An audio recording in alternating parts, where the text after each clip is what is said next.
कहानी का शीर्षक है मुझे माफ़ कर दो। उस दिन मैं उन्हें एयरपोर्ट पर सी ऑफ कर वापस अपने फ्लैट पर लौट आई। एयरपोर्ट पर ही मुझसे विदा लेते वक्त उन्होंने मुझे ये बताकर चौंका दिया था कि मैंने तकिए के नीचे एक चिट्ठी लिख छोड़ी है, उसे जाकर तुरंत पढ़ लेना। मुझे बेडरूम में तकिए के नीचे से एक चिट्ठी मिल गई। चिट्ठी पढ़कर मेरे मन मस्तिष्क में भूचाल सा आ गया।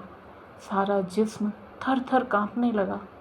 दिल और दिमाग का कोई भी हिस्सा यह मानने को कदापि तैयार नहीं हो रहा था कि एक पुरुष अपना पौरुष साबित करने के लिए इस स्तर तक भी जा सकता है।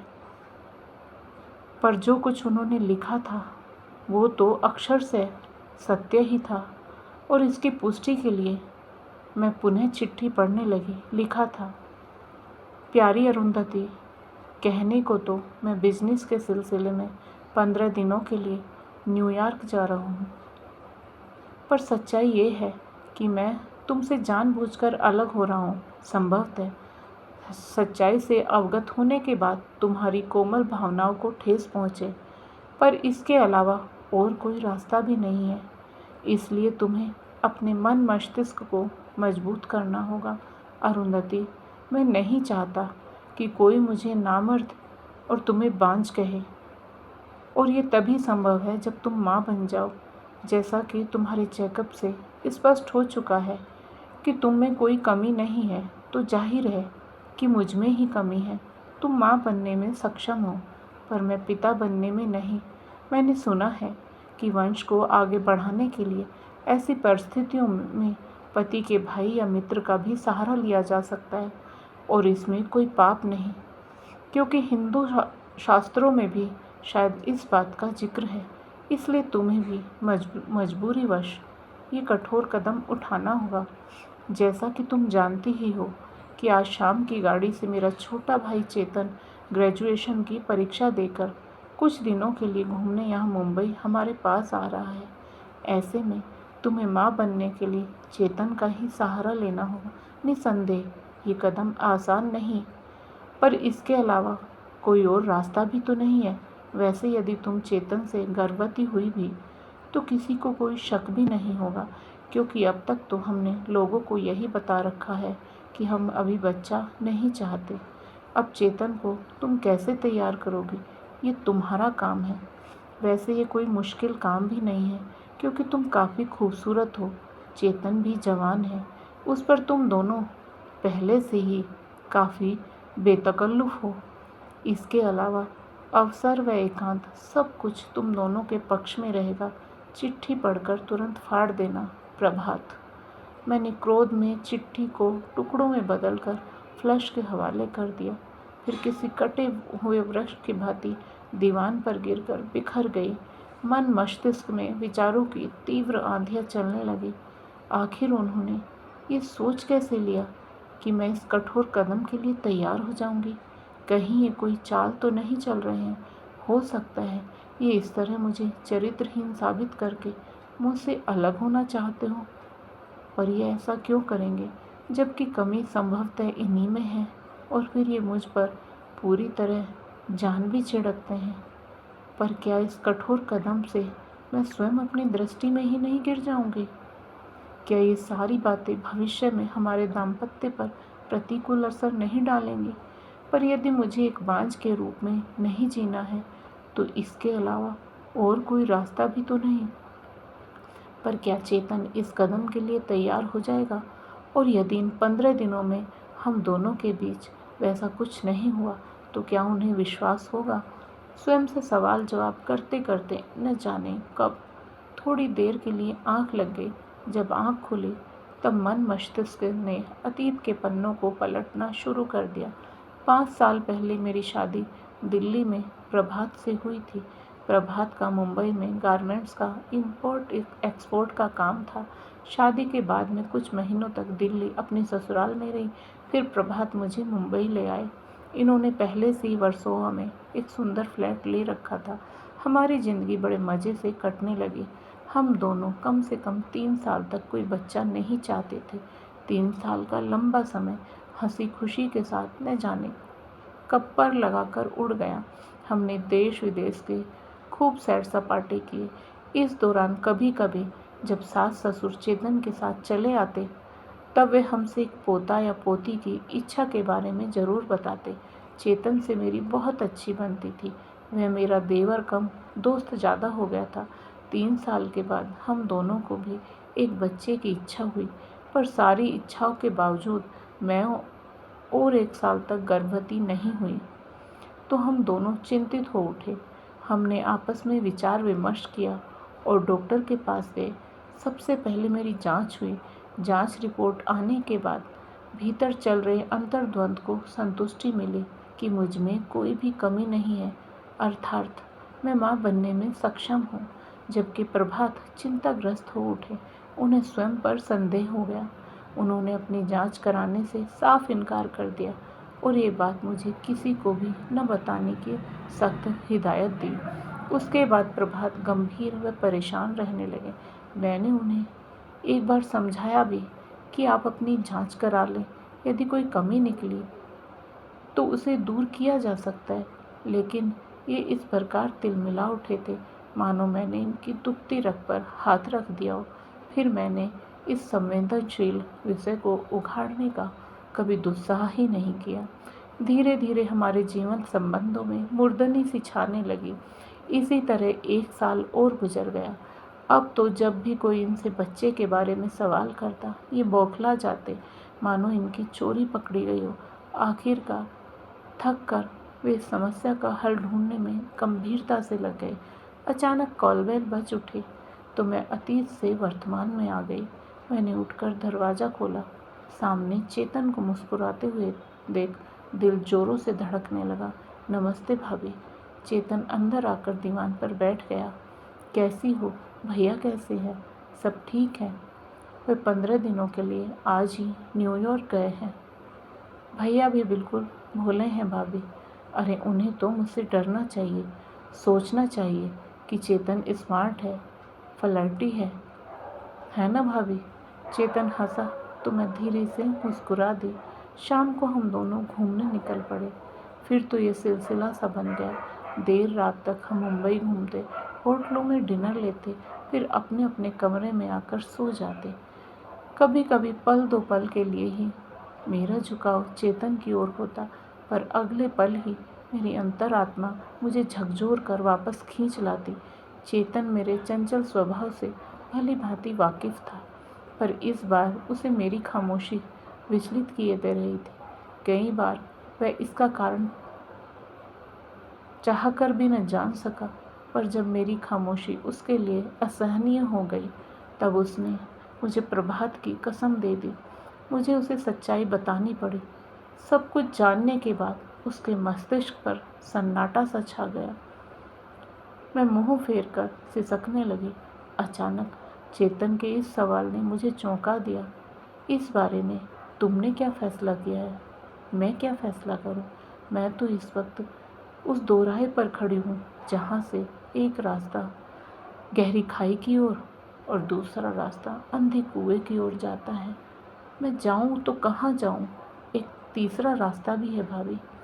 आप दोनों चाहे तो अनाथालय से एक बच्चा गोद ले सकते हैं, पर वो ऐसा नहीं चाहते। चाहती तो मैं भी नहीं भाभी। तुम भैया को समझाओ कि वह तो चाहते हैं। यह बिल्कुल अनुचित है।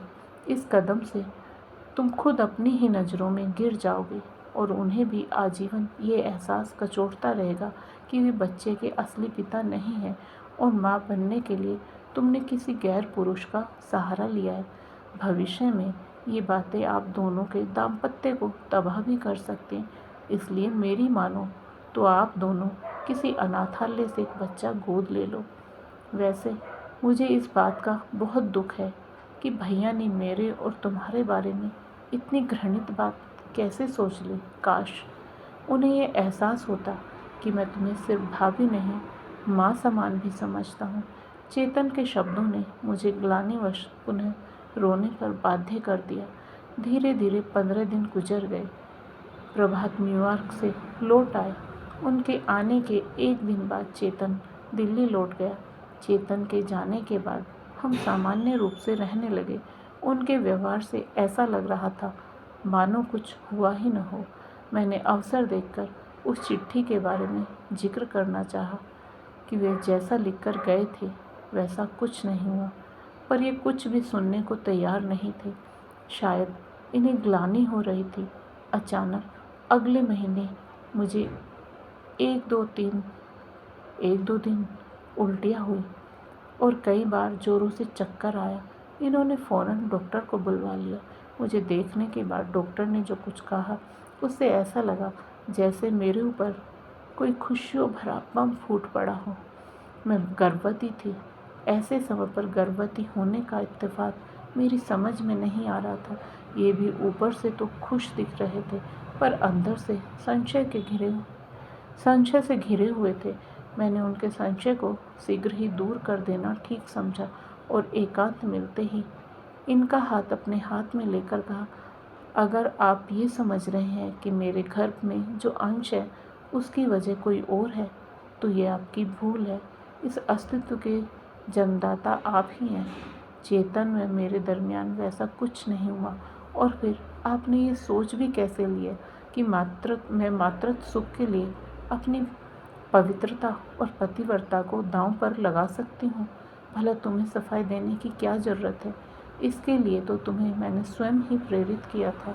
पर सच्चाई तो यही है कि मेरे गर्भ में पल रहा अस्तित्व आपका ही है और उसे अभी ही अस्तित्व में आना चाहा ना। ये व्यंग्य से मुस्कुरा दिए। अच्छा इत्तेफाक है। हाँ, इस इत्तेफाक पर मुझे भी घोर आश्चर्य है, पर ये इत्तेफाक ही है और कुछ नहीं।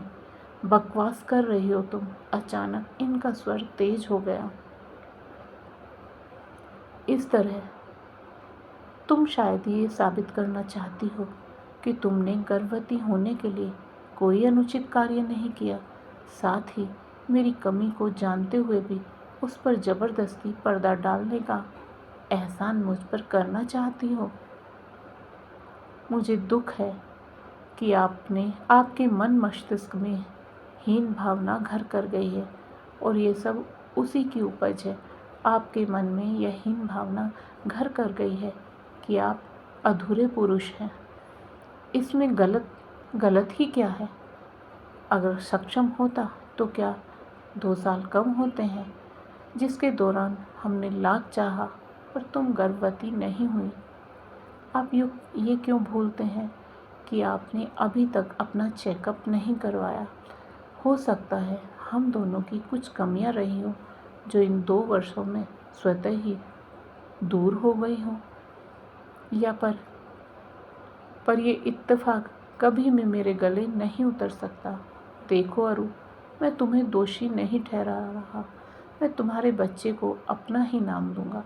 बस तुम ये मान लो कि इसका बाप मैं नहीं चेतन है। अगर तुम इसे स्वीकार कर लोगे तो मैं कभी इस बात का जिक्र तक नहीं करूँगा। पर जो असत्य है उसे मैं कैसे स्वीकार कर लूँ? तुम जबरदस्ती मुझे दोषी ठहरा रहे हो। प्रभातहीन भावना से तुम्हारा विवेक हो गया है। मैं सतयुग की सीता तो नहीं जो अग्नि परीक्षा दे सकूंगी, पर सच्चाई क्या है ये तुम अपने भाई से भी पूछ सकते हो। इसकी ज़रूरत भी क्या है जब सच्चाई सामने है? उसके 15 दिन यहाँ रहने के बाद ही तुम गर्भवती हुई। क्या इससे भी बड़ा कोई सबूत है? वक्त गुजरने लगा। हमारे बीच ये विवाद तूल पकड़ता गया जो दीमक की भांति हमारे दाम्पत्य को चाटने लगा। ये अब जब भी दफ्तर से आते अलग कमरे में जाकर सो जाते और मैं रात भर तन्हाई में करवटें बदलती रहती। सुबह ये देर से उठते और जल्दी ही ऑफिस के लिए रवाना हो जाते। डॉक्टर ने मुझे तनावग्रस्त रहने की बजाय खुश रहने की हिदायत दी थी ताकि बच्चे पर इसका प्रतिकूल प्रभाव न पड़े, पर मैं तो दिन ब दिन अधिक तनावग्रस्त होती जा रही थी। मेरी समझ में नहीं आ रहा था कि आखिर इस समस्या का क्या समाधान हो सकता है। कैसे इनके दिलो दिमाग से हीन भावना और शक का जहर निकाला जा सकता है। धीरे धीरे जब इनकी बेरुखी की पीड़ा असहनीय हो गई, तब एक दिन इन्हें ऑफिस जाते वक्त मैंने रोक लिया। आखिर इस तरह कैसे और कब तक चलेगा? क्यों बेवजह मुझे और स्वयं को सजा दे रहे हो?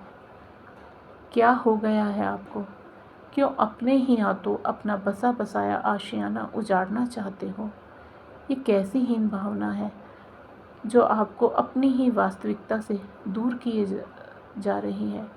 काफ़ी देर तक मैं सिसकती रही और ये शून्य में निहारते रहे। फिर न जाने किस भावना से वशीभूत होकर इन्होंने मुझसे कहा, सुनो, तुम दिल्ली चली जाओ।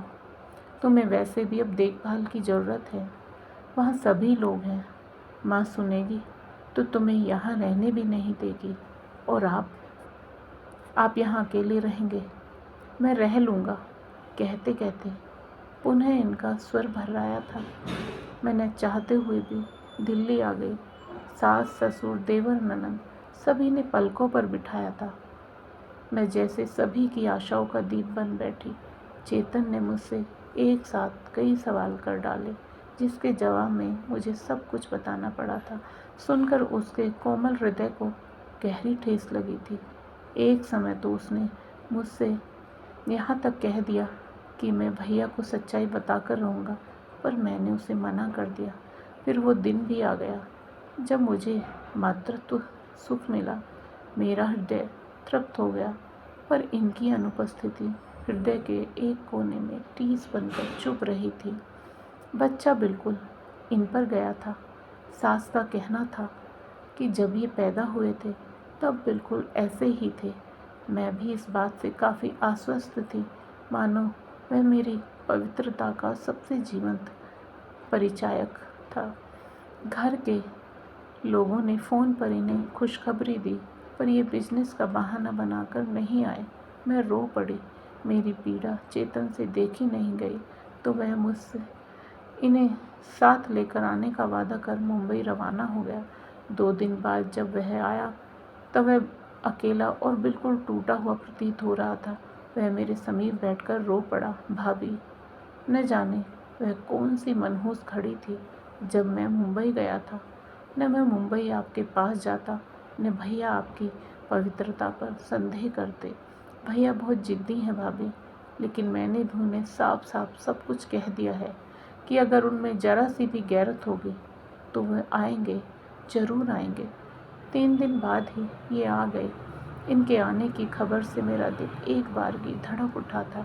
जब ये मेरे कमरे में आए तो इनकी स्थिति देखकर मेरा कलेजा मुंह को आ गया। काफ़ी कमज़ोर हो गए थे और चेहरे से बिल्कुल विचलित लग रहे थे। ये पालने में सोए बच्चे को काफ़ी देर तक देखते रहे। इनके चेहरे पर कई रंग आते और चले जाते, फिर इनके चेहरे की उदासी मुस्कान में तब्दील होने लगी और बरबस ही इन्होंने बच्चे को उठाकर सीने से लगा लिया। देखा प्रभात बेटे, माँ जी ने पीछे से आते हुए कहा, मेरा पोता हूबहू तुम पर गया है। जब तू छोटा था तब बिल्कुल ऐसा था। इन्होंने स्वीकृति में सिर हिलाते हुए चेहरा ऊपर उठाकर पलकें भींच ली।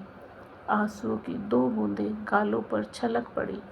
मेरे समीप बैठकर ये फपक उठे, अरु, मुझे माफ़ कर दो। मैं भटक गया था। हीन भावना का शिकार हो गया था। मैं पागल हो गया था जो तुम पर संदेह किया। काश मैं पहले ही अपनी जांच करा लेता, पर मेरी हिम्मत ही नहीं हो रही थी। तुम्हारी जांच के बाद मुझे अपने आप पर संदेह हो गया था और ये यकीन भी कि मैं पिता बनने में अक्षम हूँ। लेकिन परसों मैंने अपनी जांच कराई तो पता चला कि मुझ में कोई कमी नहीं है। डॉक्टर के अनुसार ऐसा कभी कभी हो जाता है कि पति पत्नी की इच्छा के बावजूद सालों साल कोई बच्चा नहीं होता। इसके कई कारण हो सकते हैं और इत्तेफाक भी। मैंने तुम्हें बहुत दुख दिया है अरुण। एक बार माफ़ कर दो अरुण। अब मैं तुम्हें कोई तकलीफ़ नहीं दूंगा। मेरी गोद में सिर रखकर ये बच्चों की भांति बिलखने लगे। तो दोस्तों, आपको आज की कहानी कैसी लगी कृपया कमेंट करके अवश्य बताएं। और यदि आपको कहानी पसंद आई हो तो कहानी को लाइक करें, शेयर करें और साथ ही एक और कहानी चैनल को सब्सक्राइब करें।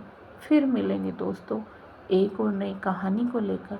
तब तक आप अपने परिवार के साथ हंसते रहिए, मुस्कुराते रहिए, खुश रहिए। राधे राधे प्यारे दोस्तों।